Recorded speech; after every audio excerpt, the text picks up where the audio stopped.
Tu crois vraiment que l'amitié peut survivre à la trahison? Que deux personnes peuvent se retrouver après avoir été brisées? Voici l'histoire de Livy et Moa. Dans un petit village aux couleurs chaudes et aux rires qui résonnent jusque dans les collines, vivaient deux enfants que la vie avait fait se rencontrer très tôt. Livy, une fille au cœur immense, toujours prête à partager ce qu'elle avait, même ce qu'elle n'avait pas, et Moa, un garçon dont le charisme faisait tourner toutes les têtes. Moa était populaire, il jouait au foot comme un pro, chantait comme une star, et savait faire rire n'importe qui. On le respectait, on l'enviait. Livy, elle, était différente. Elle n'aimait pas briller, mais elle faisait briller les autres. Elle écoutait, elle conseillait, et surtout, elle croyait profondément en Moa, bien avant que tout le monde ne le remarque. Dès l'âge de 9 ans, ils étaient inséparables. Livy écrivait les textes, Moa les chantait. Elle le poussait à croire en ses rêves, il la remerciait par des sourires sincères. Les parents des deux enfants s'étaient aussi rapprochés, les mères se voyaient souvent, les pères jouaient aux cartes. C'était une sorte de famille choisie. Mais à l'âge de 15 ans, quand Moa commença à gagner en notoriété, d'abord dans son quartier, puis dans la ville, quelque chose changea. Moa fut invité à une compétition régionale de musique. On lui proposa un contrat. Il partit. Il promit à Livy, « Je t'emmène avec moi. Tu es mon inspiration. » Mais à mesure qu'il montait, Livy recevait moins d'appels. Elle continuait à écrire pour lui, mais les chansons sortaient sans son nom. Un jour, elle découvrit que l'une des chansons qu'elle avait écrites était chantée par Moa à la télé. Sans qu'il ne la mentionne une seule fois. Elle ne dit rien, pas tout de suite.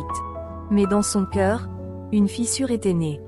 Un jour, elle reçut un message anonyme avec une photo, Moa entourée de nouveaux amis, en train de se moquer d'une lettre manuscrite. C'était la sienne. Elle l'avait écrite lors d'un moment difficile de leur amitié, dans laquelle elle lui avouait qu'elle commençait à ressentir plus que de l'amitié. Elle ne lui avait jamais donné cette lettre. Comment l'avait-il eue? Brisée, Livy coupa les ponts. Plus de messages, plus de réponses. Moa tenta de l'appeler, puis il abandonna. Les mois passèrent. Moa devint encore plus célèbre. Livy, elle, se replia sur elle-même. Elle continua d'écrire, mais pour elle seule. Pourtant, son entourage la soutenait. Sa mère, une femme sage, lui disait « Le silence ne guérit pas toujours. Il faut parfois affronter pour grandir. » À 18 ans, Moa revint au village pour un concert.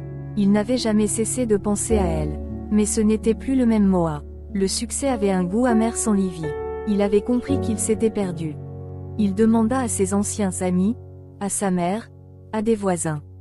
On lui dit que Livy allait bien, qu'elle écrivait toujours, mais qu'elle évitait tout ce qui venait de lui. Alors, pendant le concert, devant tout le village, il arrêta la musique. Et il dit « Je dois vous parler, tout le monde ici me connaît comme Moa, l'artiste. Mais très peu savent que je n'aurais jamais eu la force d'être ce que je suis sans une personne. Livy, si tu m'entends, je suis désolé, je t'ai trahi, j'ai oublié ce qui comptait vraiment. » Dans le silence total, une silhouette s'est levée au fond. Livy. Elle s'est avancée, les larmes aux yeux, elle a simplement dit « Bien avant de continuer, je vais vouloir que vous vous abonnez et likez. » La confiance se brille, mais l'amour vrai ne meurt jamais. Ils se sont pris dans les bras, devant tout le monde. Ils n'ont pas repris leur ancienne amitié. Ils ont bâti quelque chose de nouveau, plus mature, plus honnête. Livy a commencé à publier ses propres textes, à être reconnue pour sa plume. Moa, de son côté, a appris à dire non aux pressions, à rester fidèle à ses racines. Leurs parents, eux aussi, ont appris à ne pas tout idéaliser, à écouter les silences, à respecter les choix.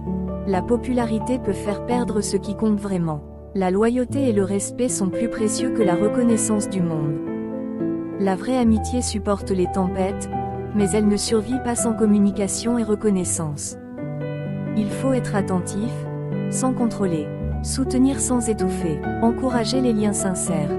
Il est normal de faire des erreurs, mais ce qui compte, c'est d'avoir le courage de revenir, de demander pardon et de reconstruire. Si cette histoire t'a touché, partage-le avec tes amis. Et écris-nous en commentaire histoire pour recevoir chaque week-end de histoire.